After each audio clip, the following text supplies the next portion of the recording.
continuing our New Earth conversation today with Charan Surdhar, my dear friend, really amazing woman, epigeneticist. And then I always pronounce this wrong, Charan. It's a Ho'oponoponoist.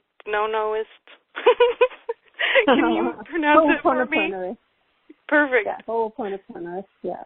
Perfect, yes. And that's really a special title, and we'll get into that a little bit later. But Charan's work is really wonderful. She particularly focuses in on how the conscious mind, or what I call the spiritual will, has an incredible amount of control over our genetics. And I just love this subject because it's very, very deeply human. And DNA is basically a book that's constantly being written. And this incredible book has an amazing amount of knowledge and wisdom already stored in it from all of your ancestors' lives. So we're talking about hundreds and thousands, even millions of years of information encoded in this beautiful DNA. But this DNA is not something that just stays static. It doesn't stay in one place at all. It constantly changes. It's constantly being informed by all the things that you do and all the things that you think and say. And so the ancient wisdom of being able to be genuine in all of your thoughts, your actions, and, of course, your words is very key to this. So we're going to really look at what that really means, how we can utilize it, and how we're going to be able to move forward.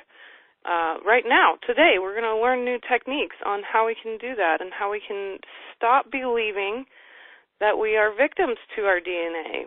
And I'll have to say, Charan, I've fallen for it before. I've fallen for this belief that we're taught that our DNA defines us, because I was raised knowing that I had a very bad syndrome called Ehlers-Danlos syndrome. And it's a connective tissue disease where I don't create enough collagen. And I also have suffered with celiac disease on and off because it gets triggered when I'm breastfeeding, which is a super weird thing, and it doesn't get triggered any other time. I'm sensitive to wheat at other times, but when I'm breastfeeding, I become a celiac, and which is super strange. But when Charan told me, I came to her via Facebook and was complaining about this, and she said, you really have to shift your consciousness about this.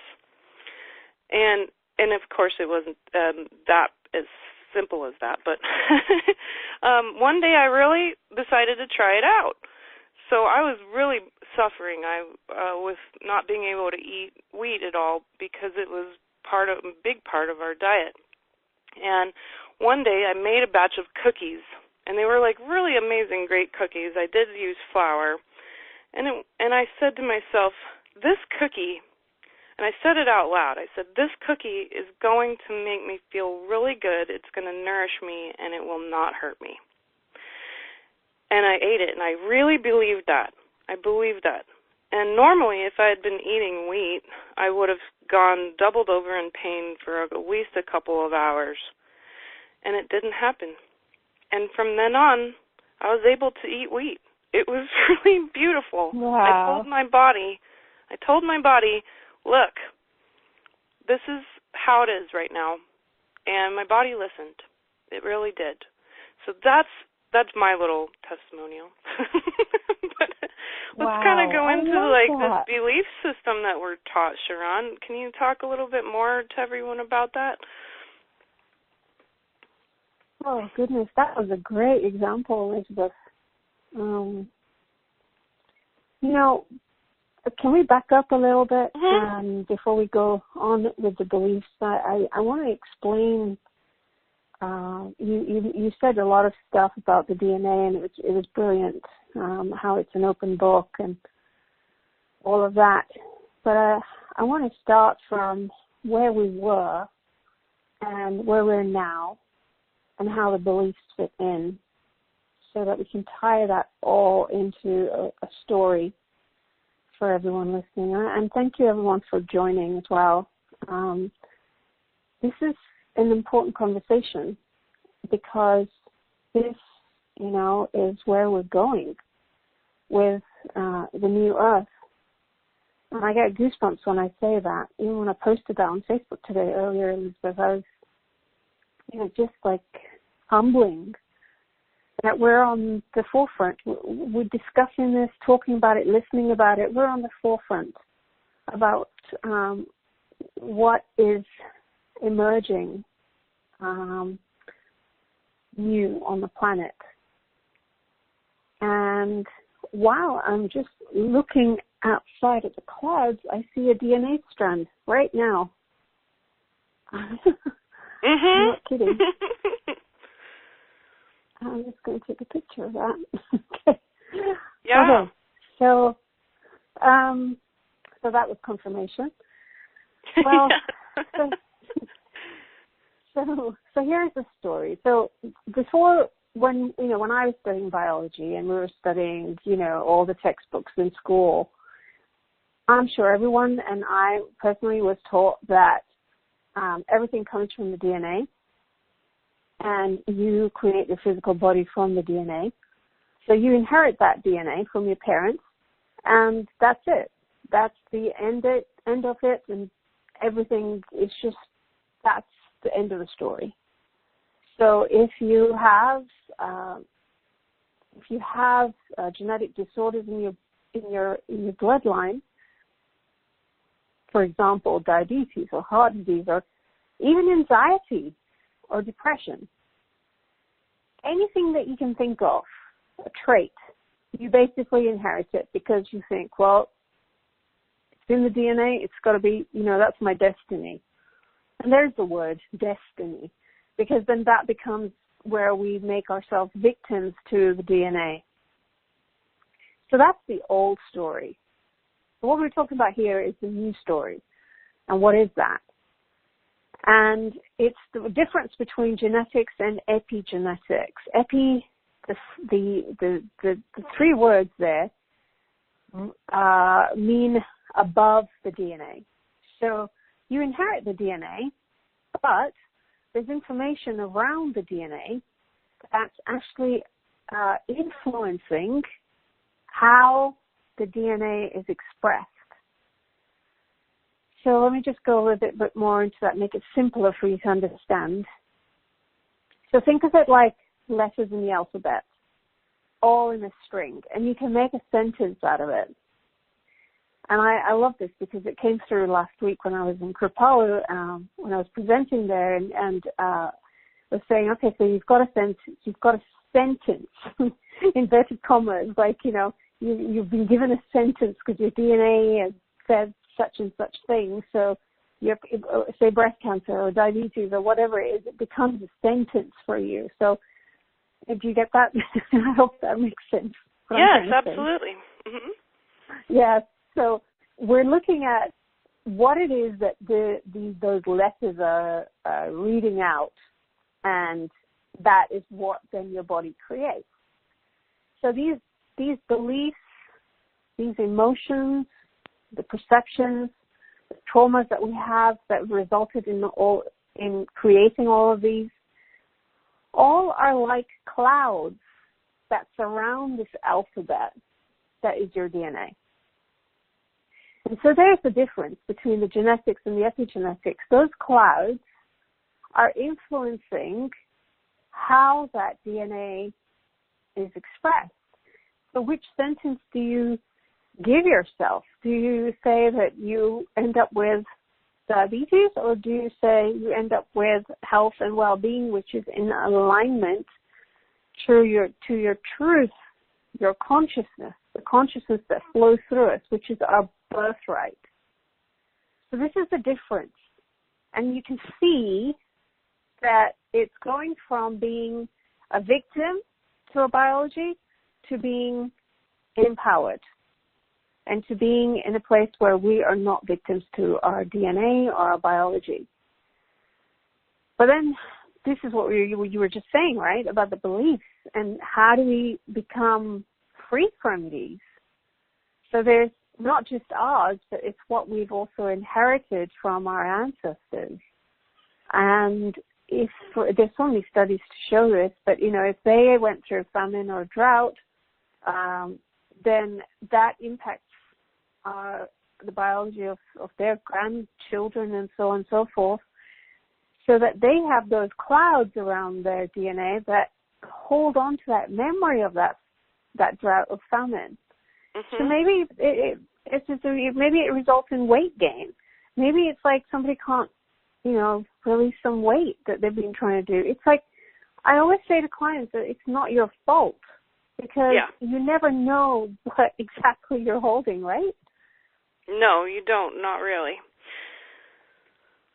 And if your family, if they suffered for any long period of time at all, that'll show up as some of these really strange mutations too, like the MTHFR mutation, which is pretty prevalent, and it comes into the Scotch-Irish line from famine and probably other malnutrition. And that Scotch-Irish line is really prevalent in the United States, so we have a huge amount of MTHFR gene mutations happening. Yeah. So, I have a tendency, and I agree with you that is the case. I have a tendency not to look at as a geneticist, that sounds so weird for me to say this, but I have a tendency not to look at the minute details of those things, because I know that if we can work on the bigger picture, that will help all gene expression, because it's not just the one gene, and we know that, right? It's not, they're all interplaying. So even if you have the mutation, it doesn't necessarily mean that you'll express it that way, because it is to do with what you're holding on to. So that's why I say the bigger picture, so that we're looking at what is influencing that, rather than just saying, okay, let's home in onto this particular gene, and we're I'm not saying you're doing that, Elizabeth, because you pointed it out. So I'm just making everyone aware that in the past, that's what we've done, right, with the Newtonian physics. Yeah. Which is like, okay, right, let's break the cell down. We've got this component, we've got this component. How do we correct the mitochondria, and how do we correct this? But it really is something that works all together in sync and in harmony. And this is where my work comes in, is that we're coming to that place of presence and consciousness. Huge topics I know we can delve into. But that is where the magic happens. That is where we can access this whole field of information around the DNA, and that allows us to move through and allow that consciousness, that truth, that innate wisdom to come through and express itself. I just had another sort of metaphor we could use for this, and I'm a musician, and I love that thinking of the world as frequency. And when I look at DNA and when I do quantum healing, I'm able to go in and actually look at people's DNA, and we can shift DNA when we look at it from the quantum level. But every time I look at it, it always looks like a beautiful song. It looks like a song to me. And what I look for is pieces of the song that aren't in harmony with the whole symphony. So if we can think of the whole body as a symphony, and then asking which pieces here need to be harmonized with my very highest, most beautiful, most harmonious symphony of myself. And when we look at it in that way, we can be very, very present, because we are the conductors. We're the conductors. We're the ones ordering around the horns and the violins and the cellos. We're the ones giving the rhythm. And every thought is a rhythmic swoop of your conductor's wand. Every speech is, a movement of the hand. It's so beautiful and particular how the whole symphony gets played every moment. So when you're in that place of true presence and consciousness, and you're aware of just how much incredible control you have over the symphony that is your body and the DNA, which is the notes, then you can start to shift because you accept an incredible amount of responsibility over your present self. And that, I think, is what we're getting at. That's sort of the bigger picture, seeing it as one whole big, beautiful symphony, but that key word is being present in the moment to that, and not accepting that the symphony has to play out of tune, because it's not true. Every piece can be tuned just perfectly for the most wonderful symphony to play and your highest frequency to be expressed. That is such a beautiful expression of it. I was just smiling and loving it. I love it. Yes, exactly. Yep, that's it. You said it. Yeah, that was beautiful. So now we understand this. Now we understand this. What are the steps? How do we... Well, is there anything more you want to unwrap about epigenetics in particular? Or can we move forward into what that empowerment really looks like? Can we get some examples? That would be really great too. Well, let me give some examples of the science that show that this is true, and then we can go forward.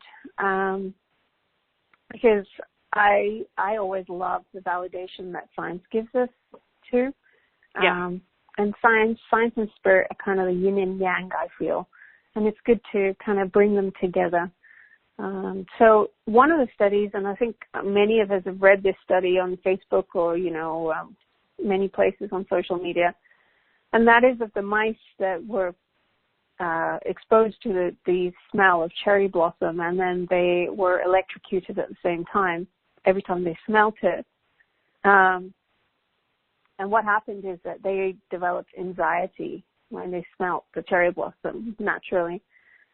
And what they found was that the pups of these and the grandpups of these mice who had never smelt cherry blossom, and when they were introduced the smell of cherry blossom to them, what they found was that they had the same anxiety response, anxious response to the smell. And so then that perfectly is such a great example to show that, they formed some sort of clouds around that DNA, or as you said, Elizabeth, the symphony changed in the parents of those pups, and that was passed on. The way that their DNA was read, the notes in their DNA was read, and that carried on in the pups and the grandpups. Somebody said to me when I said this example once on another call, and said to me, wouldn't it have been great if they had then taken those mice that had developed the anxiety, the grandpups, and then seen if they could have reversed it? I thought, well, yeah, but nobody really thinks about that. So that would have been great, because that is what we can do. This is exactly what we're doing with this work, is that you've developed something. It is possible to change the notes that your DNA plays and change your symphony more in alignment with the consciousness with it. And so that was one example. The other example is they did a study in Northern Europe where they found these ancient books, with all the information written out of every person that lived and died and what they went through and their age they died, and, all of that, who their parents were. So they had all this information, and what they found was that some of them had gone through famine and drought, And when they looked at their lineage going forward, they found that the grandchildren of these individuals who had gone through famine and drought had developed type 2 diabetes. So here we are again, that the symphony had changed because the way the notes had played for those grandparents, because of the trauma that they faced, had changed, and it got passed down. And if we go back in history and look at the atrocities that have happened, so we've got the Holocaust, we've got genocide on the planet, we've got, there's so many things. We just have to look in the history books to see the amount of atrocities that have happened. So each person has somewhere in their lineage something like this. And not only just atrocities, but even things like being, pushed out of their country or, pushed out of their homes, evacuations, even just natural disasters. It can be anything.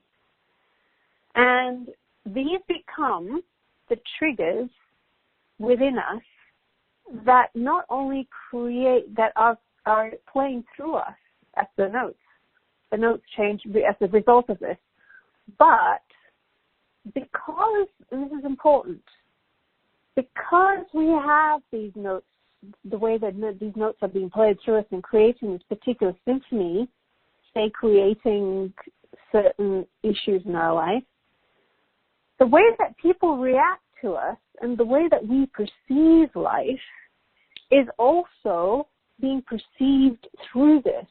So it's like another analogy here is that if you're wearing sunglasses that have red filters on them, and those red filters influence the way that the DNA the notes are being expressed, you're not only just expressing through and looking out at the world through them, but you're also receiving, and it's also coming through those filters.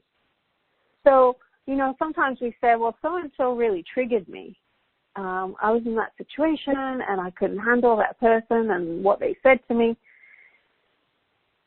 But this is where this work becomes really important, because it comes, what you said earlier, Elizabeth, it's about the responsibility that we can take on. And if we can recognize that whatever is triggering us on the outside, whether it's a global thing, whether it's, dare I say, a president, or whether it's anything outside of us in our personal lives as well that's triggering us, we can take the responsibility to shift those triggers within us. Because when we shift that, our symphony changes and we're more in alignment with consciousness. And when we're more in alignment with consciousness, we've not only just released everything from our ancestral lineage as a result and impacting our children going forward, but we're also allowing for this consciousness to expand on the planet, and then we get that reflected back to us. Yes. In alignment with our consciousness.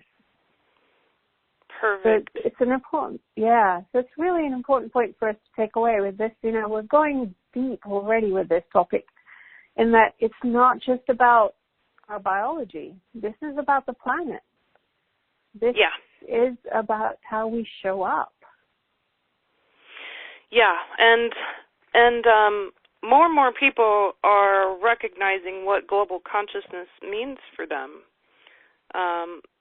Some people I speak with, they feel really desperate and terrified because global consciousness is a part of their daily life, so much so they just feel it. They're embodying it, and they feel the shift in human consciousness every day. And other people, they've got a big toe dipped in the global consciousness, and they recognize what it is, and they can kind of identify sometimes when it's themselves or when it's the global consciousness. But what I always point out to people is that when you finally fully accept the glories of being human and you accept the wonders of your responsibility for your healing, when you do that, and when somebody fully comes into that alignment, it's like a supernova of energy that heals the rest of the planet. Now, if we're coming into what the Mayans called unity consciousness. There's the 9th wave of energies upon the planet, upon us now, and they called that unity consciousness, that we would all realize that we were all one, that you and me, we can imagine one another across the planet, and that there's no space that can keep us from being one together, because we are one family. We're all one human family. And when we really get into what that looks like, when each individual really works on their healing, this is a literal thing.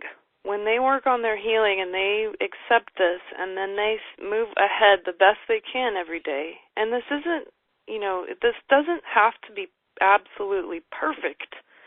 It's just meaning that you're trying, that you're doing the best that you can, that you're trying to learn new ways to continuously heal. It's a process. It's not something that happens instantaneously. However, some people, when they really find that alignment finally, and it's like a eureka moment, when they find that alignment and they sit in it and they enjoy it, it is an incredible quantum wave of energy across the whole world. And this is happening consistently every day. More and more people are becoming what I call truly free. And they are recognizing the web of life that they're part of, and that they don't want to be part of the matrices of control anymore. They don't want to be part of those systems anymore. And so they work to find their way outside of that, and they turn to nature, and they turn to their own nature and how the beauties of the universe are expressed in their personal body. If you're looking for answers, the body can give them to you. That's the whole point of the body. And that's why we've chose to inherit these bodies, to be part of them. Well, okay, so we get that piece, but then what if we looked at the whole world, billions upon billions of people, as almost like one beautiful, gigantic microorganism, and it becoming a macroorganism. And if we all were on the same page, if we all had this full responsibility and alignment, and we all came together, what kinds of changes would happen on the planet? Well, we know that human minds actually do have a measurable effect upon the resonance of our planet. The planet is like a gigantic crystal in a lot of ways, and it's able to perceive very, very detailed shifts and changes. And if there's this beautiful macroorganism of global human consciousness, and we are able to come together, bringing light all together as one, it could completely shift the whole planet into this higher state, protecting the planet from things like impending sunbursts that are definitely going to happen and that have been foreseen for a very long time and have happened before. In fact, we do think that some ancient archaeologist types like myself believe that Mars probably was destroyed by this same giant sun flare that we're expecting. And this is like, an X-flare on steroids. It could have very well blown the entire atmosphere off of Mars. So it's important for us to really get on board with this for a bigger reason other than just ourselves. It's the planet that we have to save. And we have the ability, we have the power to do that. We have the power to shift the Earth into a frequency, a resonance that will be so high and so fantastic that not even a sun flare could harm the planet. And this planet's very precious. Science has shown us that the Earth probably makes her own water. There's an incredible amount of water down underneath the mantle in a gigantic formation called ringwoodite And this formation holds 3 times as much water as the surface of the planet. This is an incredible discovery. Wow. I call it the soul of the earth. And it holds so much water, and we think that the earth actually makes her own water. That makes her a jewel, an absolute jewel in this galaxy, which is also why there's over 900 different ET species interested in us. And interested in humans, and why we've also been subjugated to an incredible amount of terror and slavery of many different sorts over many, many hundreds of thousands of years, is because humans create an incredible amount of energy with their consciousness. So this is on a sort of a global scale. That's what we're talking about when we say New Earth. When you take responsibility, you step and you bring your entire lineage with you. You step into a totally new light. You step into a flow. You step into source, into that incredible unconditional love, and you bring all of your family members with you, all the thousands and thousands of ancient family members who were written in your DNA. They get to come too. So we get to open up incredible freedom through time for all of our genetics. That's what the responsibility really comes to, is if you're willing to, if you really are willing, then you get to bring your whole family with. You get to bring everybody into that freedom. And they celebrate us, from the other side. They really do. They see us as the ones we've been waiting for. And I just love that. We are the ones we've been waiting for. And that's true. Oh my gosh, it's so true. That's really what I think of when I say a new earth. And we're getting there, conversation by conversation, person by person. And one person by one person, even. Yeah, absolutely. One single person creates quantum shifts that are perceptible to folks like me who, as a seer, I can see that stuff, and so my responsibility is to let everybody know what's happening, what happens when you choose to be fully free. I get the pleasure of telling people, I just want you to know what kind of celebration is occurring here. Because not everybody can perceive that party, but it's a celebration, angelic celebration, the celebration of our ancestors in that single moment of true and total freedom, and as being a sovereign human who sings the song of the universe in their whole self and reflects that back just like a beautiful little dewdrop on a web that spans the whole universe. We reflect back that perfect light, and that light reflects back upon us. And that's how we're meant to live. It's a beautiful, harmonious way of living. It will shift all of the systems that we are used to, the monetary systems, the economics, the social systems. All of these are going to look different. The material world will absolutely look different, and we will be living in a frequency harmony. And many of our ancestors did actually reach these pinnacles of healing and frequency knowledge. We know that the ancient Egyptians did. At some point in time, they knew that the 3 pyramids were actually created to magnify this exact field of harmoniousness across the planet, and it helped bring crops into better fruiting. It helped the healing of human beings. They were able to conquer some pretty dramatic and awful diseases through frequency and taking responsibility for that, and they celebrated it in their own religion as well. And what ended up corrupting that entire thing was basically greed, but there have been golden ages in humankind's history that we can say, yes, there's that, but then we're going to be doing this even bigger. We're going to be doing it even better. we have the technology now, which is a lot of it's ET technology downloaded into the consciousness of humankind, and we're getting more and more and more of it. But we have the tech now to make this a real, true, absolute thing that we can experience in our lifetime. There's nothing really stopping us except for the Matrix, and the Matrix likes to push back and tries to make us feel worthless. But it's actually the opposite. We are so precious. We've inherited this earth. We've inherited it as stewards. So we really are called to do that job, but we got to start with us, and we just start at home. You start by looking at that cookie, and you say, this cookie is going to make me feel amazing and healthy and happy.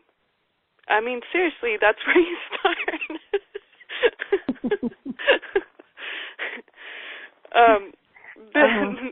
So what's some of the other steps we can take, Charan, to reach this beautiful state? I could listen to you all day. That was brilliant. Thanks. Well, while you were talking, talking about taking these little steps in that matrix, that we've got so many beliefs in the way, like, with the cookie. I mean, that's such a great example for this whole call. Is that we've got this belief that we cannot heal ourselves. And say, for example, and I personally I speak about this work, but when it comes to myself, I test this stuff on myself. And I injured myself yesterday when I was exercising. It was just my thumb on my left hand, just moving it backwards. The muscle sort of going into the wrist had kind of just inflamed a little bit. And it came on, and I was like, oh, interesting. So now this is how we do this. So I thought, okay, I'm not using anything anti-inflammatory on this, and I'm just going to be present to it. And this is speaking to everybody with regards to everything that you have in your life. And it's an example. So I became aware of it and not looking at it like, ouch, pain, I need to get rid of this. But instead, I would feel the throbbing in there. If I moved my thumb, I would feel that there is something going on, but don't label it as pain, but more as sensation. So suddenly it's throbbing, okay, there's a bit more heat there. And we'll go into this a bit more detail, but this is, like I said, an example. And I held in my energy field in the hologram of myself. I just held that I know that there is that sun that is okay, right?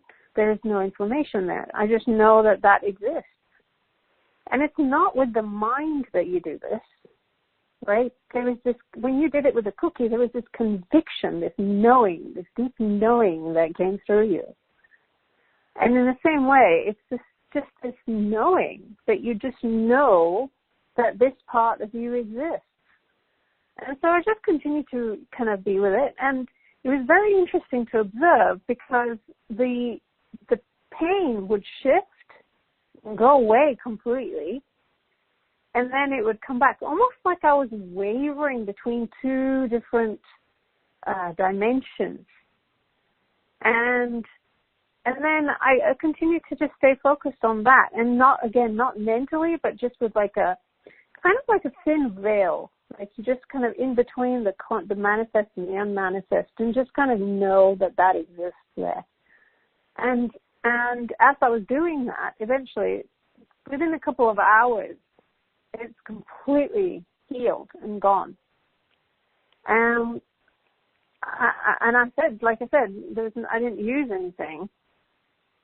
So this is an example of what we can do. So no matter what we have within ourselves, we have the capability of shifting ourselves into that place of presence.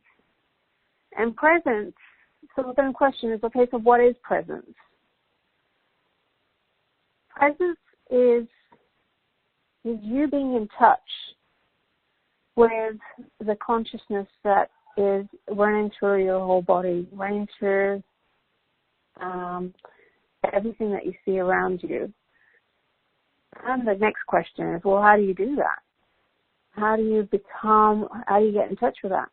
And the other thing is, well, when we do get in touch with that, we're actually literally in contact with our DNA in regards to what the DNA is listening to.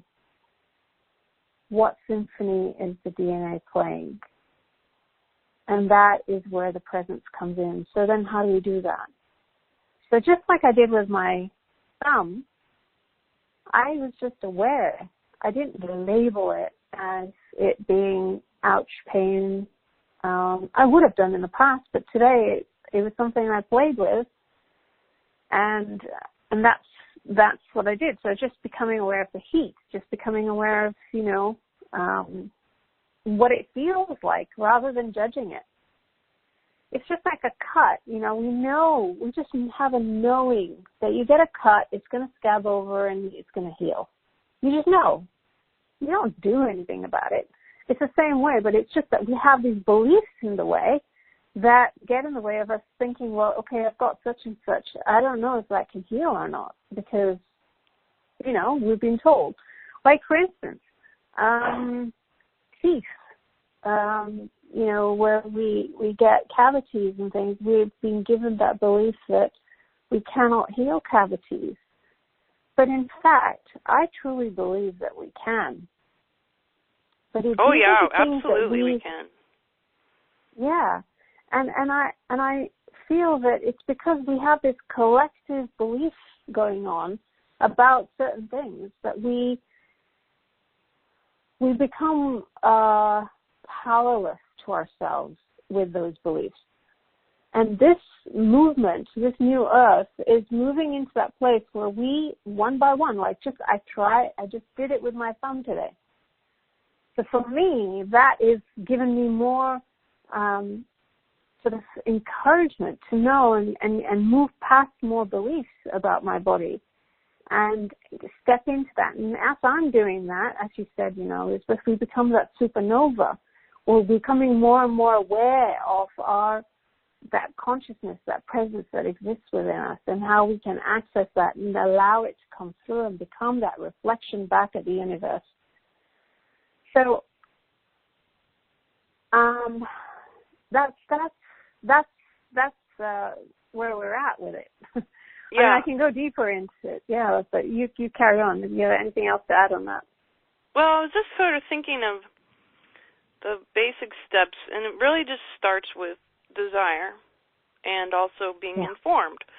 So at the same time that you recognize that the limiting beliefs that we are taught have been purposefully created that way to continuously keep us in a subdued energetic state, which I would say is incredibly purposeful, and that on a spiritual point of view, we're talking about the energies of humanity being pushed into this negative realm on purpose because there are actually beings consuming that energy in that way.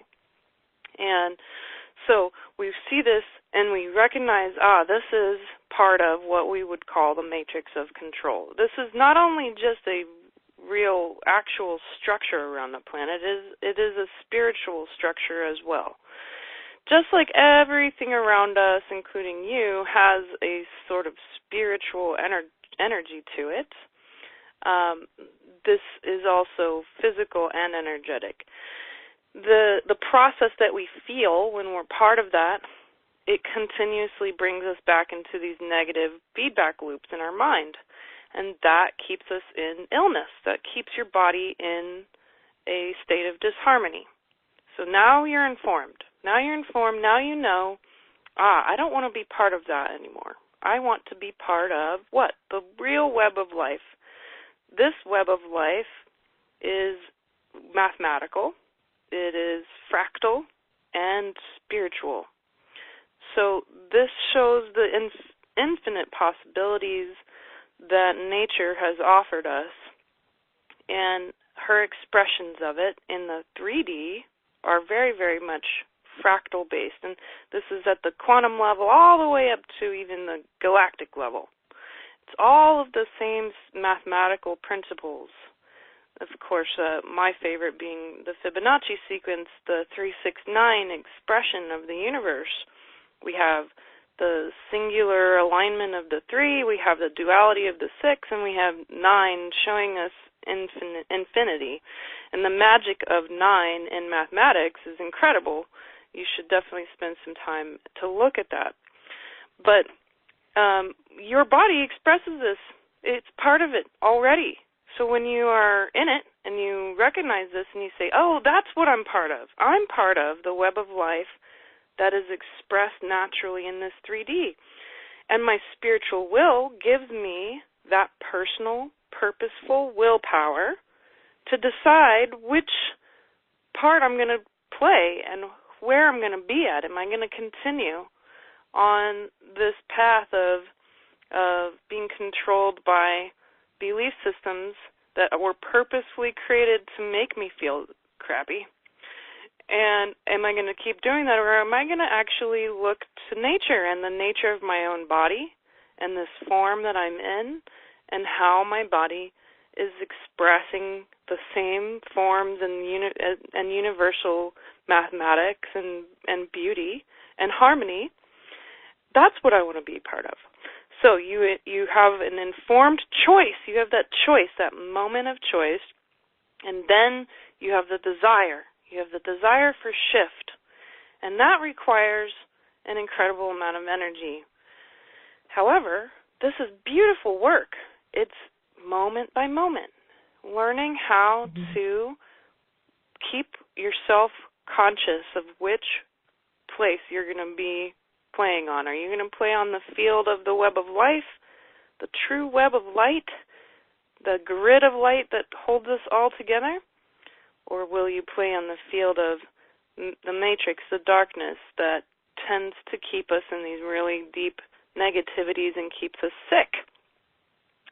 And no, it's not an obvious choice. Some people feel like it's impossible for themselves to be free, and it's just not true.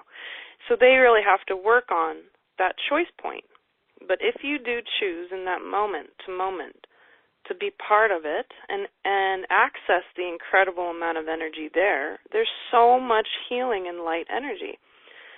And then you've got to hone into the different issues that you're facing. So for me, it was around food, but for others, it may be physical pain. And I, too, also have had to continuously hone the way I experience physical pain.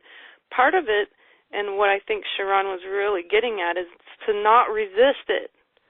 When we fight back against it, we disallow ourselves from being empowered, or we disallow ourselves the power that we have over it. So when you stop resisting it, and you recognize it, and then you ask for the presence with the whole beautiful grid of light, and you tell yourself really consistently, and you feel it in your whole body, I'm part of this incredible grid of light. I want harmony in my body. I want to feel peace, and I want to feel health, and I want to feel less pain. And we tune into that natural system in our body that wants to play the game properly, to be the perfect fractal, just like all of the nature around us. It really wants to. The body does desire this. So when you stop resisting the pain or resisting the problem, and you look at it instead as more of okay, so that part of my symphony needs to be tuned. So I want to tune to the perfect tune.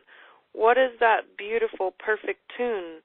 And you just ask the universe to give it to you, because it's there around you, and there's parts of your body already playing that tune. You just ask for everybody to come on board. So there's a desire piece, There's the work that it takes to stop resisting, and then there's also the work that it takes to tune into that perfect harmony. And what you get, the final equation is health, is well-being, and you begin to, every time you do this, you begin to trust it more because it works. And that trust, you can feel it. You can feel your body in excitement, trust the process because it works so well. And in fact, it's sort of like when you finally do this process and it works for you because it will, then you're going to have this incredible sort of aha moment where you suddenly realize just how powerful you are. And that's what I'm talking about, supernova alignment here, because somebody who finally full on head, heart, and gut, their whole soul, they trust this and they know it in their whole body, it shifts all the other beliefs they had out of the way. It clears the clouds. It brings in an incredible amount of light. And then you start to accept who you really are, just how much spiritual power you have, just how much willpower you really have, and just how much control you have as a spiritual being in a physical body. And this is what a glorified human looks like. That is what we're talking about. So that's kind of the process that I see unfolding as you speak, Charan. Thank you. Oh, no, that's beautiful. Oh, that was awesome. And yes, exactly. That is unfolding all the time, and it's the trust. What I want to do is make it more practical for people now, if we can do that. Yes. Because, yes, we can talk about this, and it's in a bigger scale of things, and we have kind of been practical, but let's get even more practical on how it's possible. So, for instance, if we have someone experiencing, let's pick something, say a stomach ache, okay?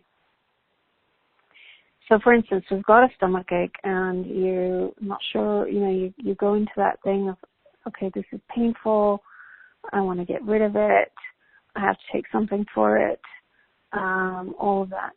But instead, if we could look at the emotions that are surfacing as a result, so that maybe there's fear of, we don't know what this is, or maybe there is this feeling of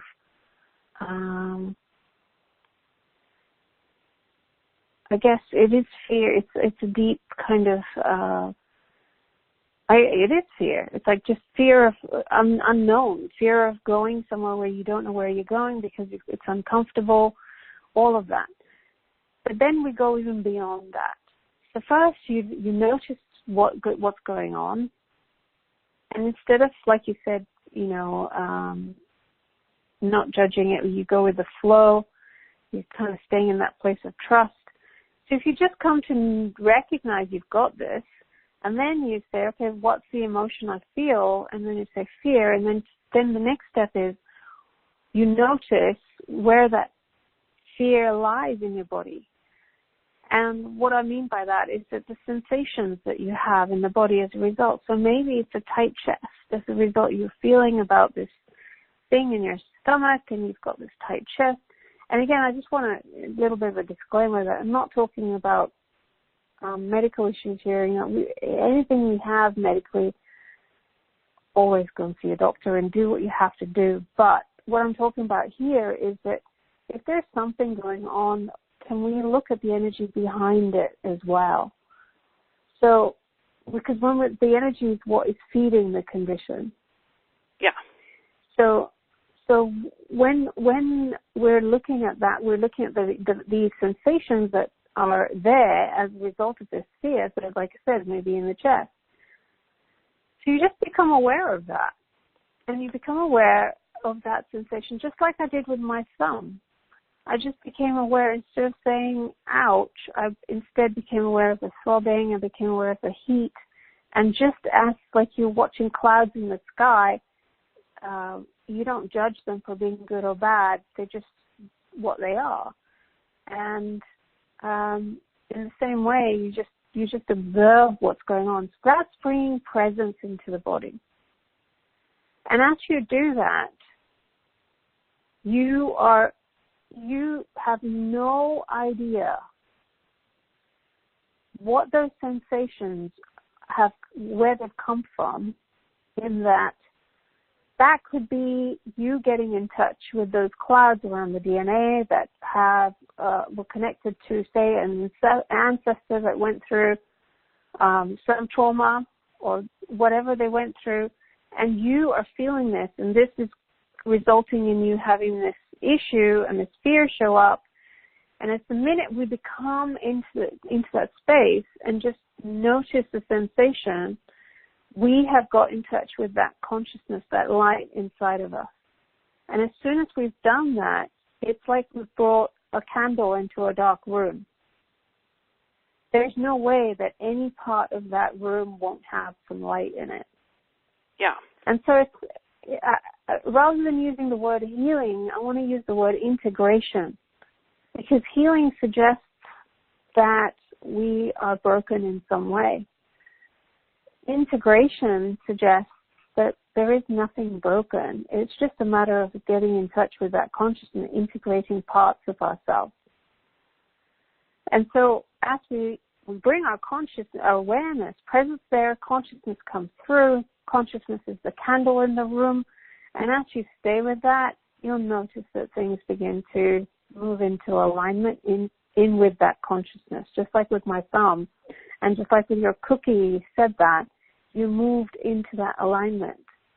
Mm-hmm. So this is how we can practically, with any situation, whether we're feeling anxiety or feeling, anything,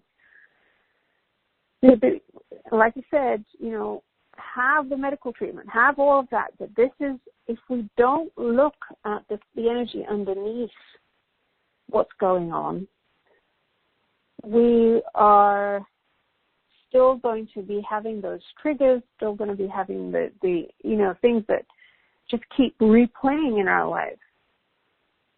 So, like I said earlier on the call, that when we have these triggers, those things that we have, like wearing the sunglasses, the filtered glasses.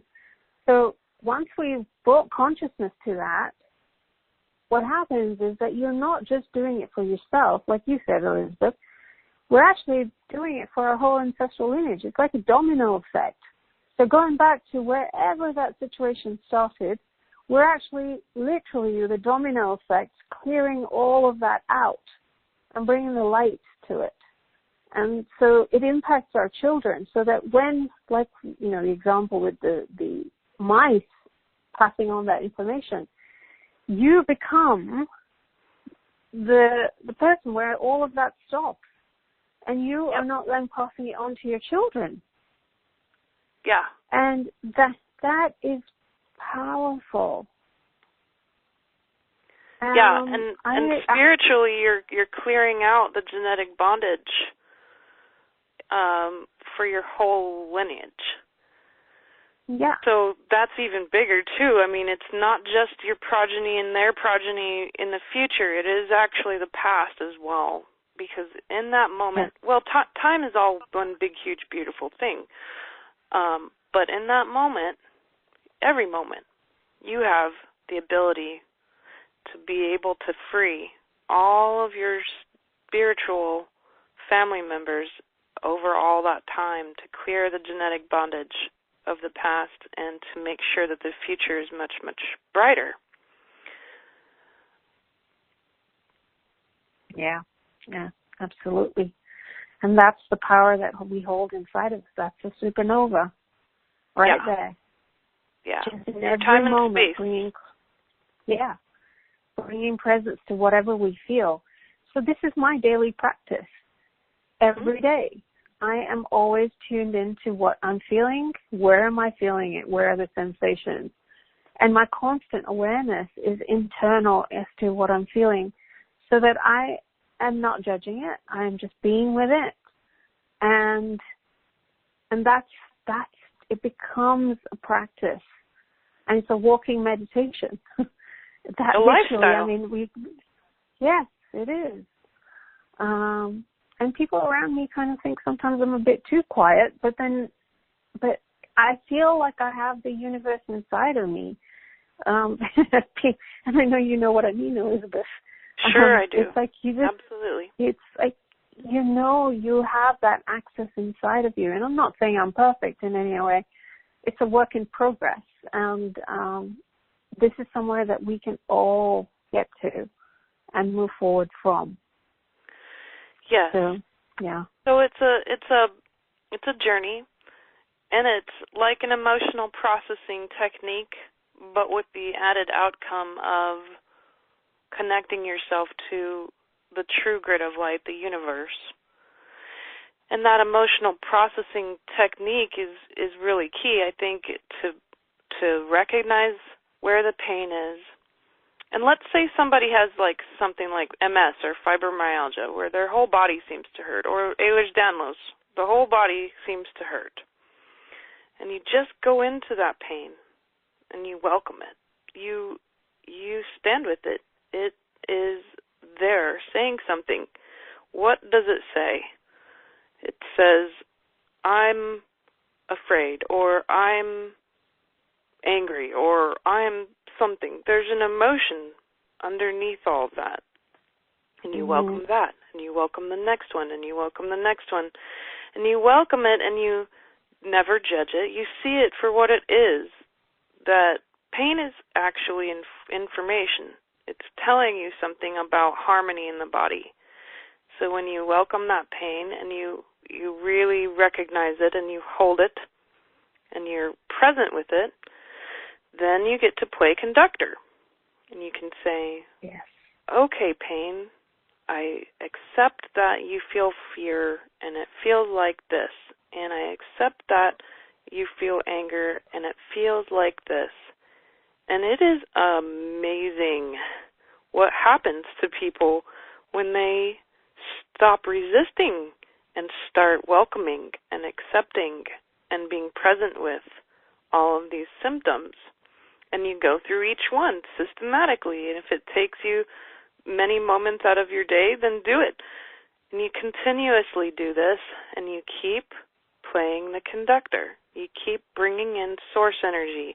It is through your spiritual will that you connect yourself to harmony. And you just remind yourself that that's what you're doing. I'm reconnecting to harmony. I'm reconnecting to the universe. My whole body is like a universe. There are more cells in my brain connected than nearly as many stars as the galaxy. That's how fantastic your body really is. And going into the DNA even, imagining the DNA. Let's say you were told that you have some crazy DNA mutation like that MTHFR. And you say, all right, MTHFR, I would like you to be in harmony. I accept you. I welcome you to be here with me, in me, the way you are. And I would like you to be in harmony with the whole universe. And you keep doing that, moving forward every single moment. And as you do, your body listens. It pays attention. It wants to be in harmony. That's its natural, most highest state. So harmoniously it agrees. Because of course it's going to agree. It's run by your spiritual will. When your spiritual will is gone, the body dies.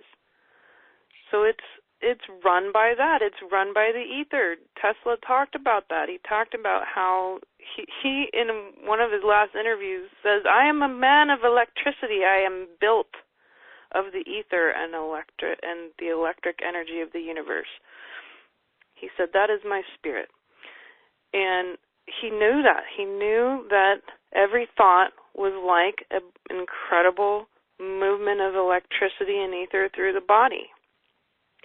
So when you welcome stuff like painful symptoms or dramatic issues in your body, and even the small stuff too, and I'm not saying your thumb hurting was small, but it's even the small stuff that you can shift in an incredible amount of time by really understanding this process and practicing it.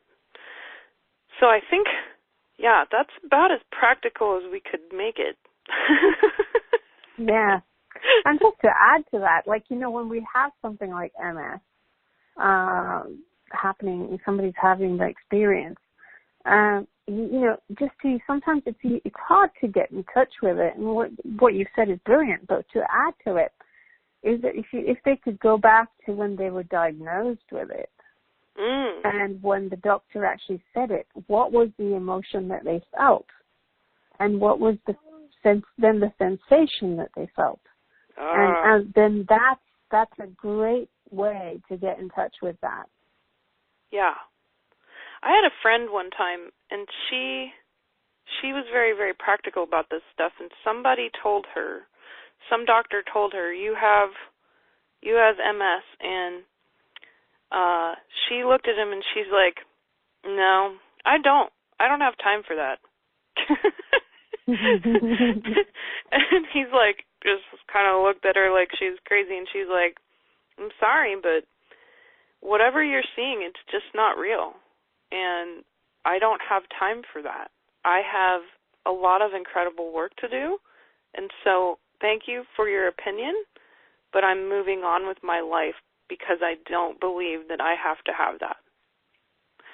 And in that powerful moment, she went on without any other symptoms ever, and any other scans later showed that she didn't have it at all. Wow. So whatever the doctor saw at the time, she heard him but didn't accept his opinion as her reality, and she moved forward. Another great example, I think, you mentioned the diagnosis. At one point in time, I saw a doctor who said, yeah, you have Ehlers-Danlos syndrome. And when I heard that, I was excited because I finally had a name for what I had been experiencing. I finally had a name for all of these symptoms that were all together happening to me. And in a way, I kind of excitedly accepted this as like, wow, okay, great. Now I know what it is. I'm so glad that I know what's happening. And I didn't see it as a problem anymore. I saw it as an exciting opportunity to educate myself about my body, and that eventually turned into I don't actually have to have that experience at all if I don't want to. But it started out as kind of an exciting moment because I was able to have definitions, and that can be important to people. But you've got to move out of that even. Even that wasn't the complete story. I was able to finally recognize just how much control I had over my entire symphony every moment. And that has made an incredible shift in my life. So, yeah, we've come into this whole lifestyle. It's a lifestyle. And it is the lifestyle of the glorified human, of the human who understands their own glory. I just really see that as what the new earth will pertain to, or how it's going to pertain to each individual. Yeah. Yeah, Charan, would you be open to some questions by anyone now? Absolutely. Great.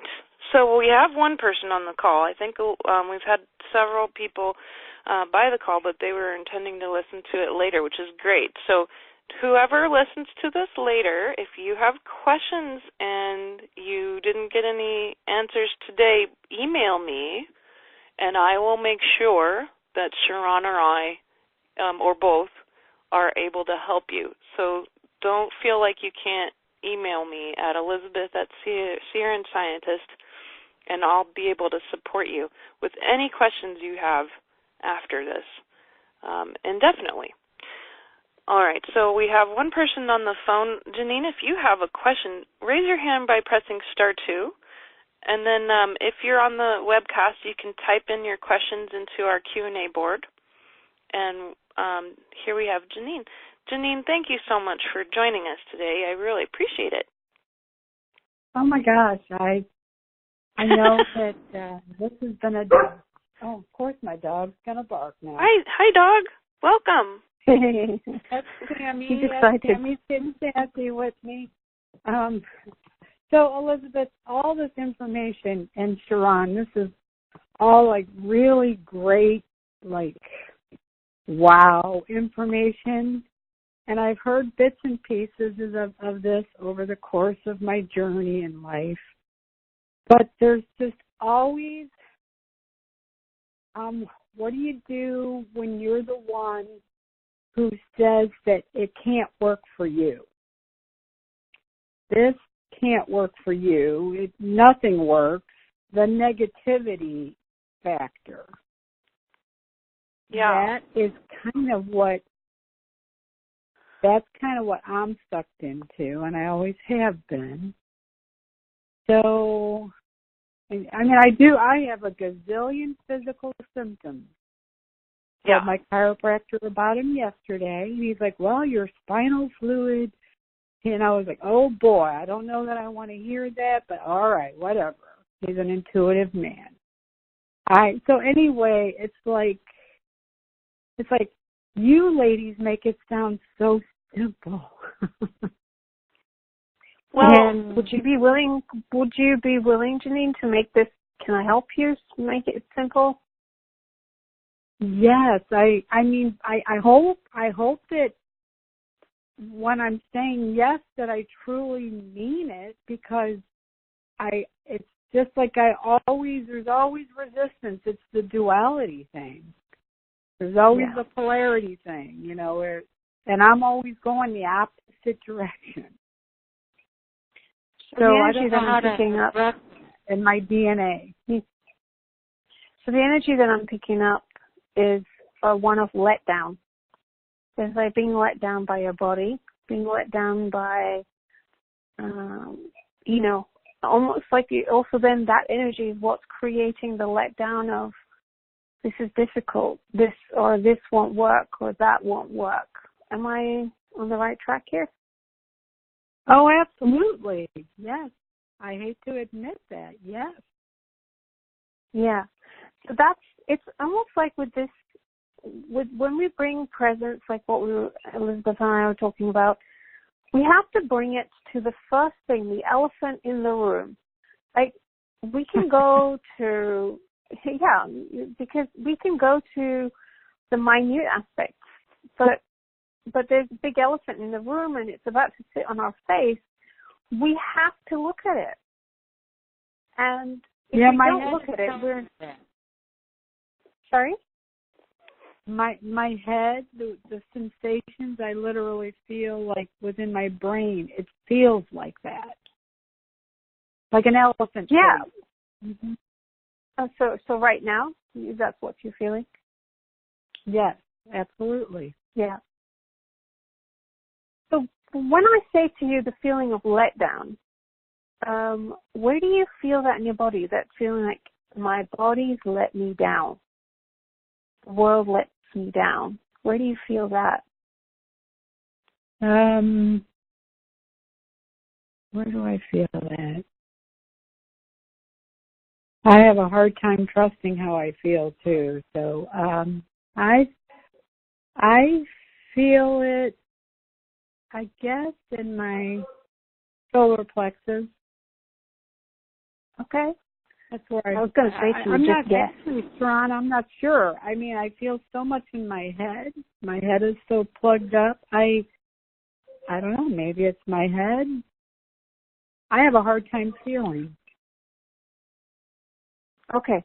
So the energy here is that there's so much of you away from your heart and not allowing your heart to trust and be with that, but more mental There's more mental activity, all of that. So right now, if I was to say from 0 to 10 where that energy is in the head, because that seems like the elephant in the room, what number would you say that's at, 10 being the worst? Oh, I'd say it's at a 10.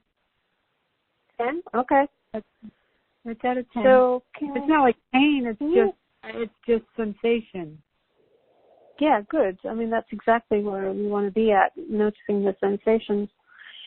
Because pain becomes a judgment. And when we look at anything with a judgment, we're kind of trying to get rid of it. And here we're not wanting to get rid of it, but we want to accept. That's what Elizabeth was saying as well. So as you feel that in your head, just the sensations in there, can you just take 3 very, very slow breaths?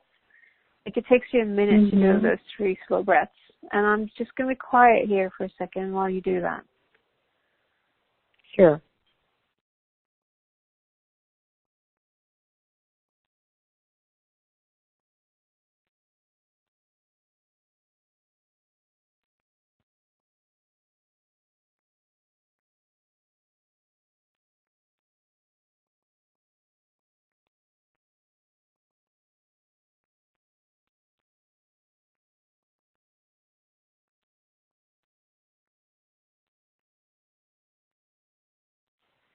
Okay.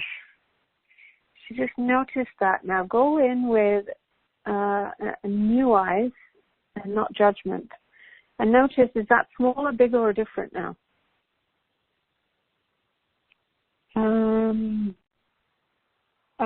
It's a little smaller. Yeah. Okay. So, Elizabeth, are you okay for me to carry on? I could do a bit more. Oh, yeah. Absolutely. Yeah? Yes. Okay. Do you mean you want to carry on working on this for a bit? Oh, please, ladies, I would be very grateful. Okay. Okay. So as you're feeling, so when you say it was a 10, where would you say it's at now? I would say it's about, I said my dog needs to go outside. I say it's a 7. Brian, can you take the dog out, please? Sorry. That's okay. So about a 7? Okay, great. About a 7. Okay. So just breathe into the sensations in your head and notice a memory or image that comes up from very early on in your life. And if it's made up, that's one of the best ones. If it's made up? Make it up. Yeah, just okay. make it up. First thing that comes into your head. The first thing that popped into my head was the trauma that my brother dealt with when I was young. Okay, how old were you? About 2 to 3. I don't remember exactly. Okay. So as he had the trauma and on his head, what did you say to yourself? What was the thing that you said to yourself right there in the moment of shock? In the moment of shock, I probably said, what's going to happen to me because of my brother? Okay, what's going to happen to me? Can you take 3 very slow breaths into what's going to happen to me? Okay. I'm going to do this out loud. Are you okay with the word creator, or do you like the word divine or God, or what do you prefer? Any of the above is fine. Okay. So just take 3 slow breaths into that. Okay. And I'm going to say what I'll say right now. It's a formula that allows us to work through your whole ancestral lineage, anything that's connected to this. So there we go. Infinite creator, all that you are, all along your ancestral lineage, anywhere and everywhere, all families, all past lifetimes. Wherever you said what was it again? What's going to happen to me? What's going to happen to me? Yes, sorry. What's going to happen to me? Wherever you said that, where the original situation that this came from, before this situation, before this trauma, after this trauma, all along your whole family lineage, going forward and back. Wherever you may have done this to others, wherever you've witnessed trauma and took it upon yourself, and it became your trauma in this lifetime or any other lifetime, anywhere your ancestors may have done the same, please forgive everyone involved and all forgive each other, please and thank you. So just feel that now. Is that small or bigger or different? And go in with an assessment, not judgment. New eyes. It's still there. It's smaller. Okay. Right. So it's when we say it's still there, that's the energy of letdown, but yet it is smaller. So can you see there's two things going on here? It's getting smaller, but there's still an energy of letdown, right? Exactly, yes. That's becoming the elephant in the room now. The letdown is becoming the elephant in the room. So what number would you say it's at now? I'm sorry? What number is it on now? Oh, what number? I'd say a 5. Okay. So when I say let down, feeling let down in your life, feeling let down by your body, where do you feel that? In my throat. Sorry, what did you say? In my throat. In your throat? My neck okay. and my throat. Yeah.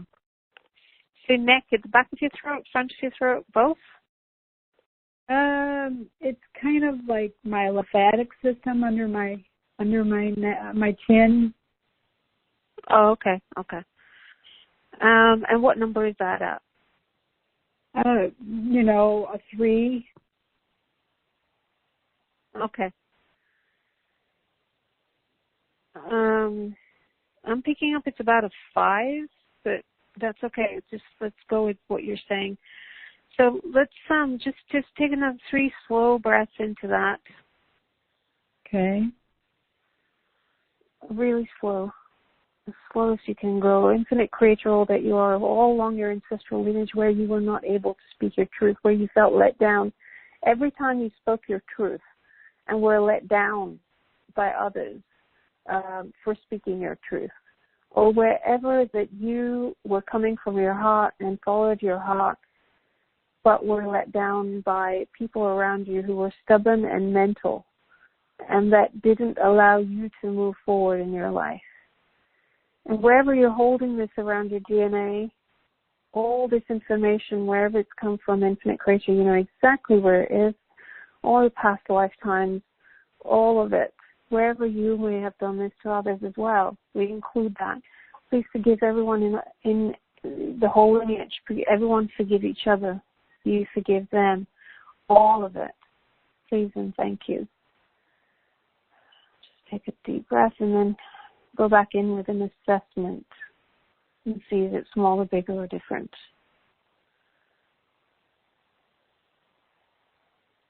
It's smaller. It's definitely smaller. Okay. My body was doing some crazy things. My neck moved a little bit, and that felt like a good release. Mhm. And how's the head feeling? I still feel the sensation in my head, but it doesn't feel like an elephant anymore. I just feel sensations going up the back of it, but not like the pressure that it was. Good. So how does that feel now to you when you think about your life and your body and all of that? Is that feeling different? It feels more empowering. There you go. It feels more empowering to trust my truths, no matter what they are.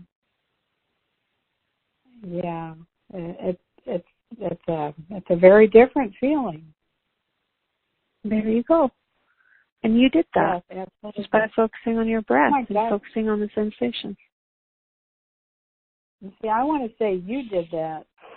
No. No, you did it. Yeah, I don't mean to like take some step backwards, but that's what happens. It's like I have that ability? Question mark. Yes, you do. Mm-hmm. Okay. No. Just say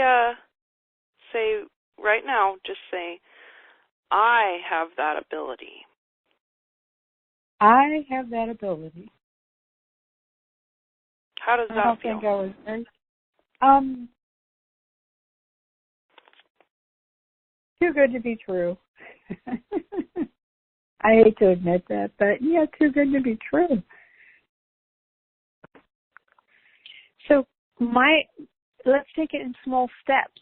Yes, you say that, and then also notice the small steps, and that is, because you see what happens right now, and it's happening with you, is that the mind is coming in and saying, what just happened, and how the heck is that even possible that I was responsible for that? Exactly. Right? Yeah. So let's take it a step at a time. Yeah, let's take it a step at a time and say, okay, I'm noticing that my mind is saying this. Right. Okay, so just I'm noticing that my mind is feeling. Yeah, my mind is feeling doubt. Yeah. Yeah, so just acknowledge it, because the tendency we have is to say to the mind is saying, the mind is saying that, and then we're saying, kind of debating. We start this debate going on in our heads. Exactly. And really and that becomes a judgment then on what it is that we experienced. So instead of wanting to push that away or debate with it, what if you could just acknowledge it like the clouds in the sky? Say, that's interesting that my mind is saying that. But what am I feeling right now? And you can feel that. And then you can say what Elizabeth just said. Why do I keep forgetting things? I must be in this zone right now. What did you say, Elizabeth? I have that ability. There you go. I have the ability.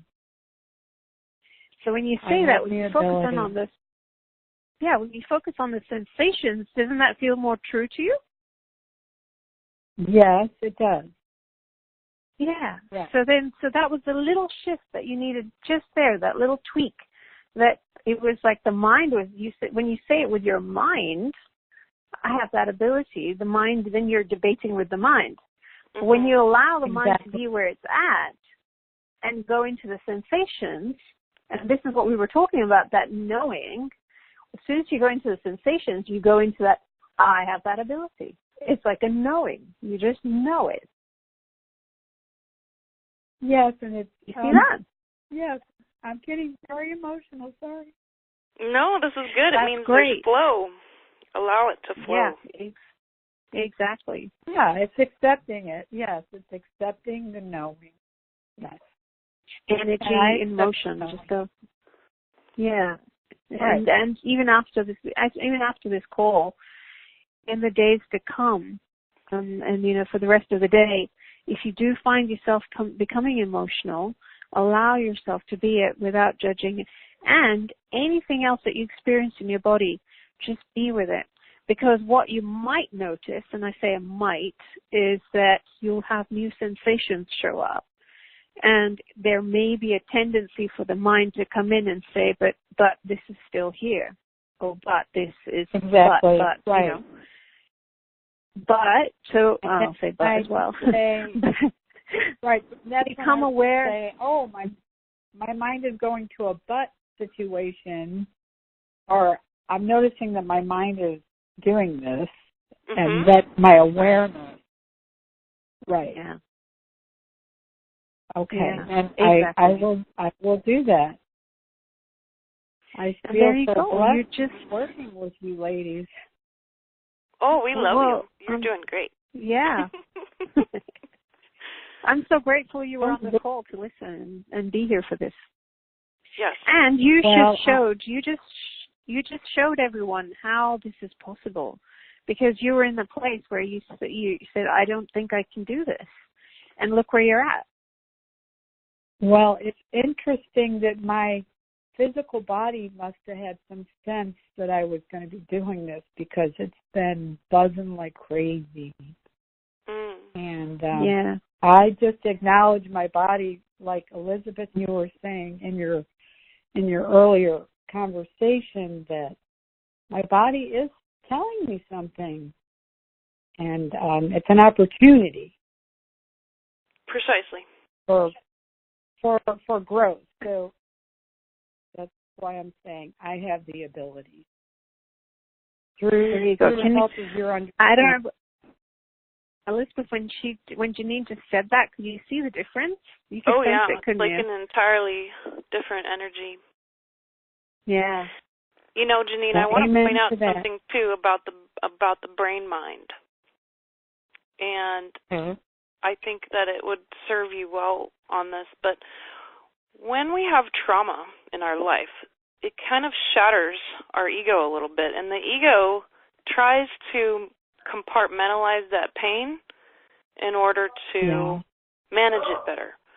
And those sort of shattered, compartmentalized parts of ourselves often have some kind of time that they were created. So like as a child, you have that, perhaps some other points in your life. And those can sometimes show up as sort of these separate voices arguing with each other and with you in your head. When you can actually acknowledge them and give them a form or at least a shape, and go and you love them. This is part of the processes that I believe Charan also practices. Is you go in and you forgive, you love, you thank them for everything they've done, because they've been trying to protect you from having those same traumas again. And so even though they seem like they're wrong and they're arguing, they're just there's these shattered pieces of the ego trying to protect you. So you want to go, and you literally want to go and hug them and hold them and tell them, everything's okay. I'm in control. I have the ability to help all of us feel good. I am going to make sure that I have this plan, and I'm going to make sure that we're going to be okay. And you go in and you love each of those parts of the self, and you even imagine like a beautiful scenario for them. This is spiritual creation. So we create a beautiful place for them to be, and then they be quiet. They quiet down. They stop arguing with you because they believe you and they trust you. And so you go to each of them, you go to your 2-year-old self and you pick her right up and you say, I've got you. I've got you. Everything's okay. Don't worry. I'm in control. Trust me. And when you go to each of those pieces of you and you help them to feel part of one person, your spiritual will, then you stop all of that fracturing. You stop the arguing in the head. And it's a daily process, and eventually, very soon, they will be able to stand back and trust you and witness you as you continue to do the other processes of just feeling the sensation, not judging it, accepting it, breathing through it, thanking it, forgiving it, and loving it. And that's the power of how you can help quiet that mind.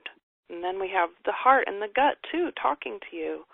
So asking your heart and your gut, how do you feel about this heart? How do you feel about this gut?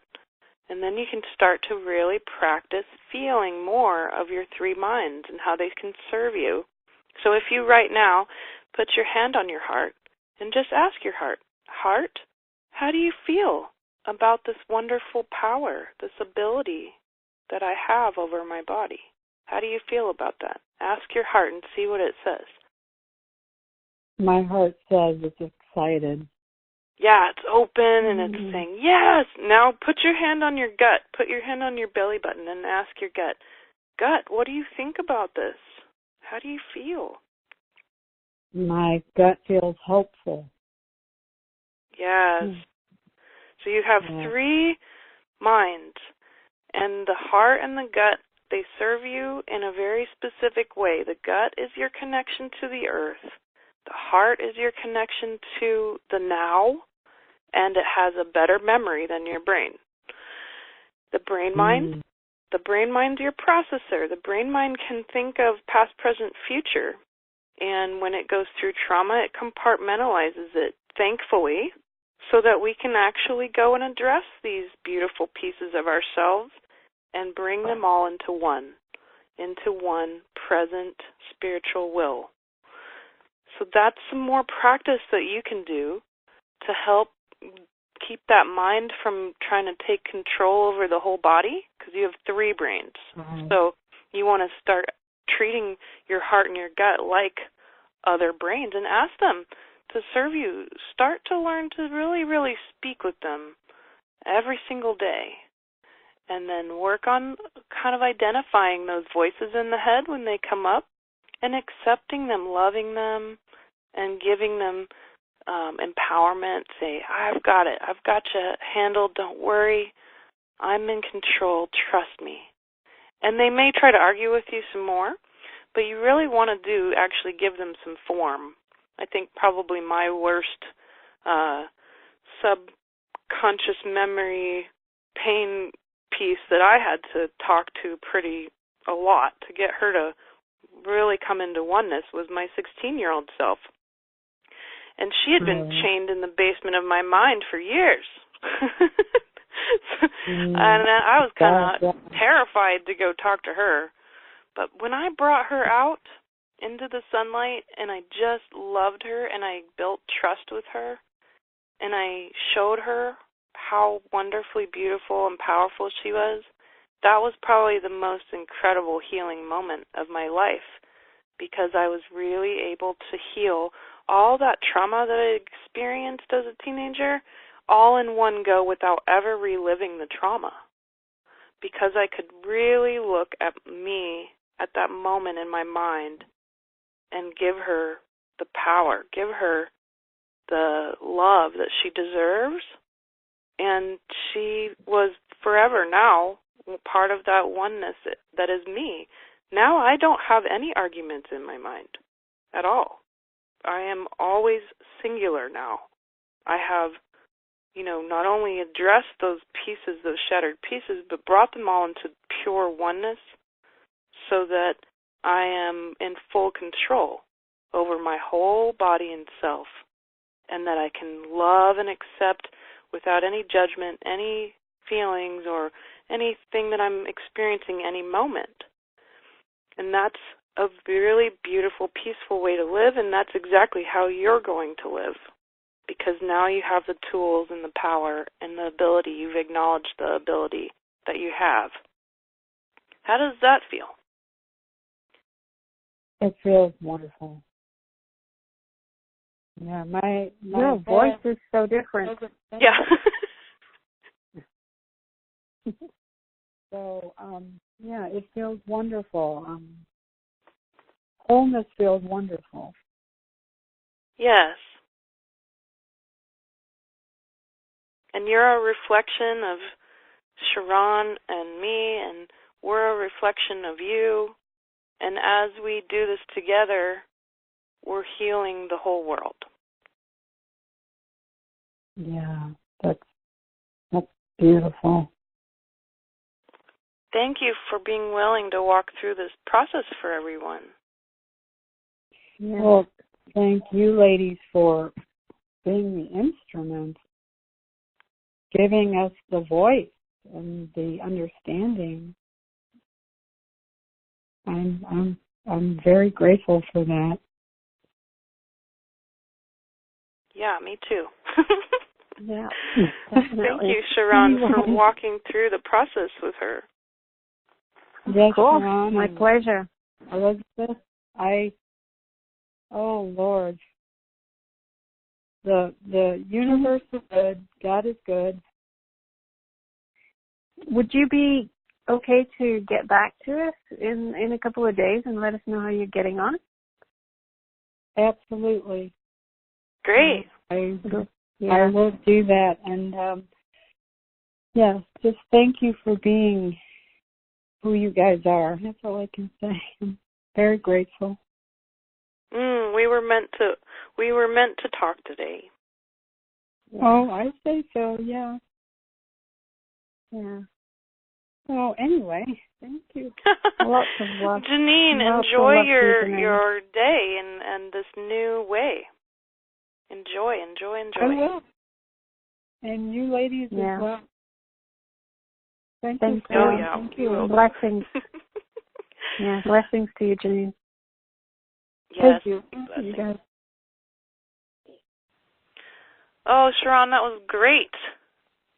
Beautiful, perfect. So fun. Exactly what everyone who gets to listen to this call will be empowered, because they'll have not only heard us talk about the steps, they'll have seen it in action. Absolutely. And Janine, honestly, so grateful for her to, come in and share that. I always find these calls just go perfectly, right, Elizabeth? Oh, it's exactly. Like divinely orchestrated. Yes, I have no doubts. No doubts. Yeah. Yes. And, I just, one of the things that has brought up, and perhaps we can kind of end on this a little bit, but one of the things that's been brought up lately is that one of the innate fears that people have is the fear of death. And that recently I was trying to express to people why I'm so positive about death.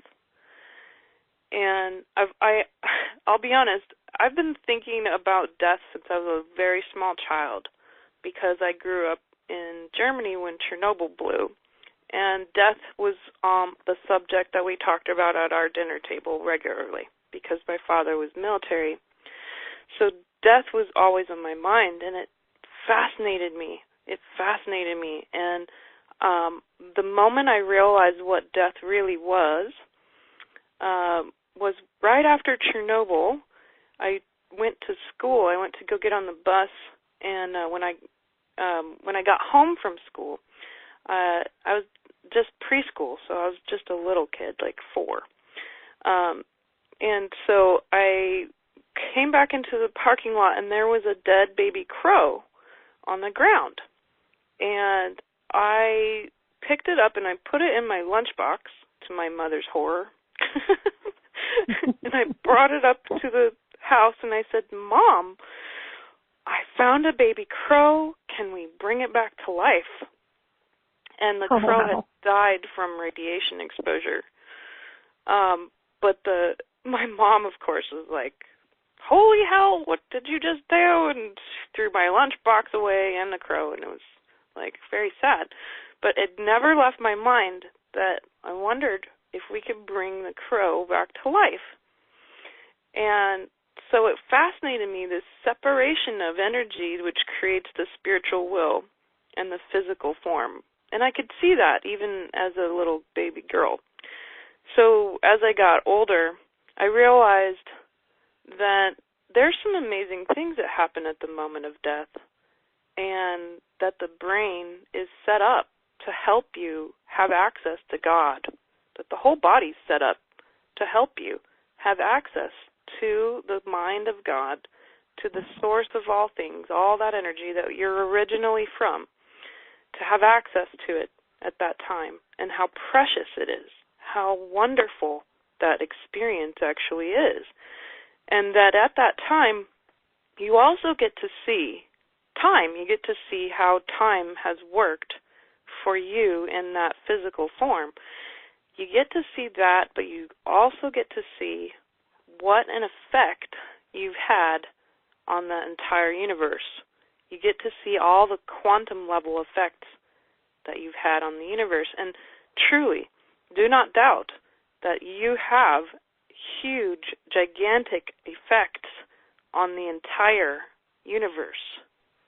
your consciousness as a human. This is what it makes you so special, so important, and that we will get to see all of that at that time when your consciousness is still you in that way. And then it shifts upwards and outwards into oneness and wholeness at an entirely other level, a totally different level, a spiritual one that is beyond the body, but is still following the laws of our reality. And that this reality is so incredible and precious and beautiful.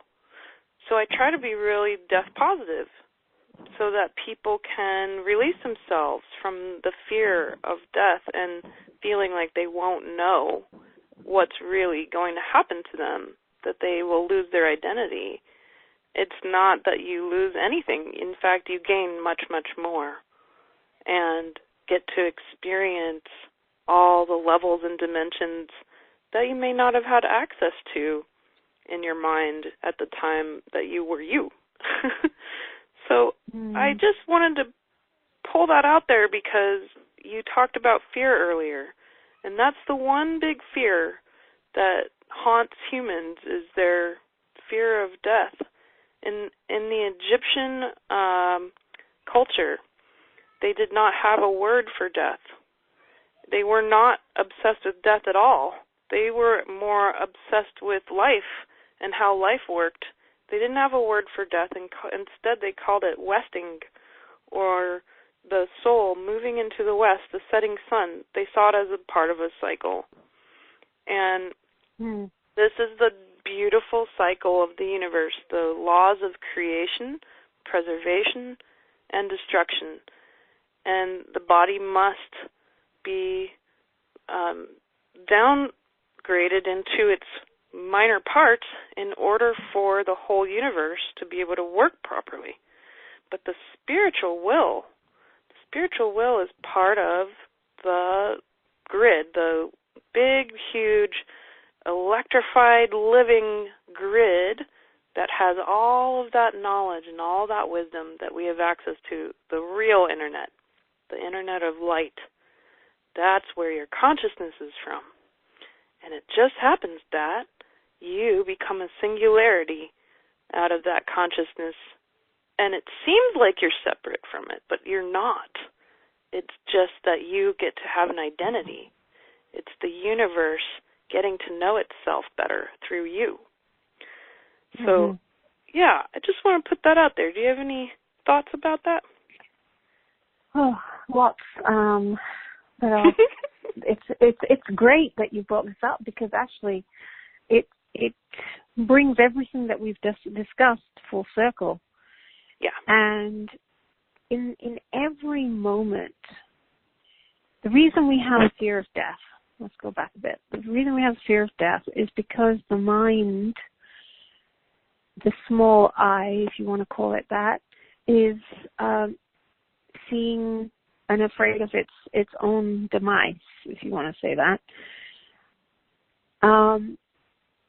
And really, when we come into this practice of presence, just like we did with Janine, in that moment, in every moment when we can experience that, we already have moved away from that small I into the big I that we already are, which we are, the consciousness that comes through us as we become present. And in that situation, there is no death because there is the physical body, yes, but the I, the big I, there is no death. And it just continues in every moment, from one moment to the next. And so when the physical does complete its cycle, then you're still in the big I. So, and the magical thing that happens when we do this practice in our life day to day is that we are clearing things up, or should I say integrating the whole timelines of the ancestral lineage and everything, and allowing ourselves to be in more of an alignment with the big I. And as we do go physically, we do die, we're not if you believe in karma, but if what you could look at it as is basically stuff that we've been already talking about, the ancestral traumas and things that we are playing out as triggers. The more we can be present to things, we're reintegrating all of that for our whole lineage. And so when it comes to the physical death, we're not then taking that into the next moment and the next moment. And I know there's no next moment as such. There's always the now. It's very difficult to kind of make this conversation in that, there's a past, present, future, but yet there isn't. Yeah. So there is that in this moment, we're always just dying and we're living. It's like we're completely allowing that consciousness to come through. So on many levels, this practice is allowing us to become in alignment with the big I even before we physically pass over. Yep. And you allow the whole beautiful process of creation, preservation, and destruction to happen in the body. Your cells are constantly regenerating. They are replicating, creating new creative creation right there. They're living their lives the best they can, which is preservation, and then they die. And this is the natural, beautiful, consistent process which our universe plays out. It can be found everywhere. So it's no different at the smallest level than it is at the largest. And that is the innate wisdom and knowledge handed into the body, the big I, the I am. And we can take it a little bit further in that in every cell, the minute we become and bring this consciousness, we're moving into that big I. And just yesterday, because one of the things I love is doodling, as you know. And while I was doodling, this question came into my mind. It was like, what does joy look like in a cell? And the answer that came was the universe unfolding its magnificence. And that's it. That's the big I in every moment, unfolding in every cell of our body when we come into this presence. And I feel that's it completes everything we've just said. Yeah, and that releases all that fear. All that fear of illness, all that fear of death is gone. Is gone. It doesn't actually even exist, right? No, not at all. Yeah. Yeah, incredible stillness and beauty right in that moment. And I know that time, from a scientific point of view, time is all one big thing. And we get to, and people often lament, yes, but we experience linear time. But that's a gift. That's the gift of being human, is that we get to enjoy linear time as a part of God in these beautiful bodies, in this experience. We get to enjoy time moment by moment and express all of our abilities and our power and our joy every moment. We get to enjoy the moments of time. So that's the whole reason why we were here. People ask, what's the purpose of life? I'm like, it's simply that you were born into these bodies so that you could learn more about the mind of God and learn to love in a different way in the 3D.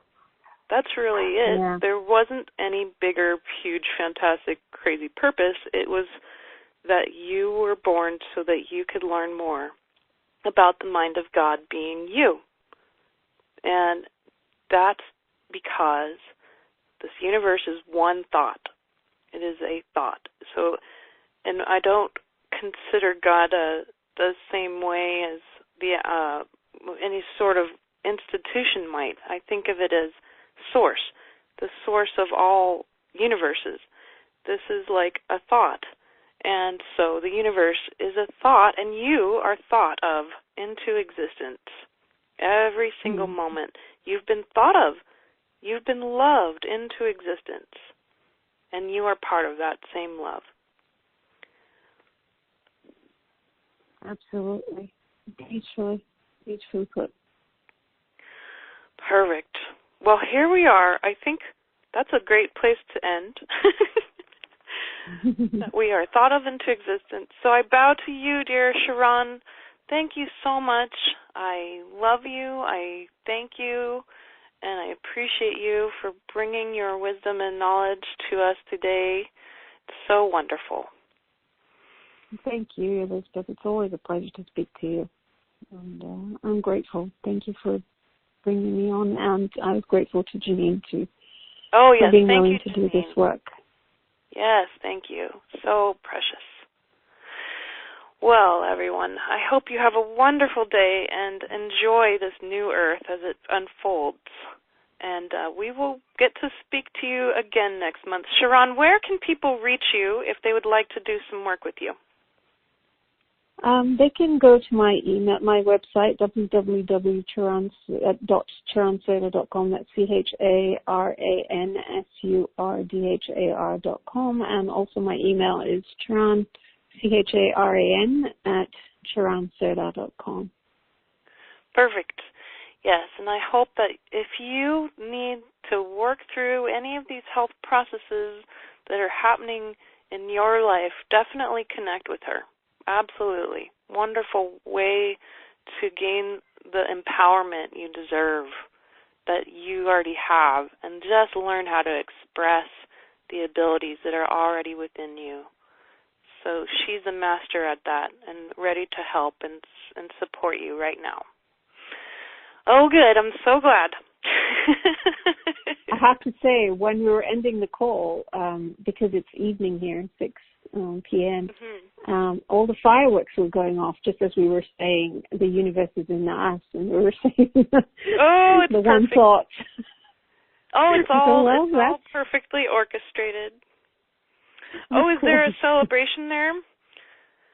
Well, they're getting ready for bonfire night, so... Bonfire night. Hey, that sounds good. Good.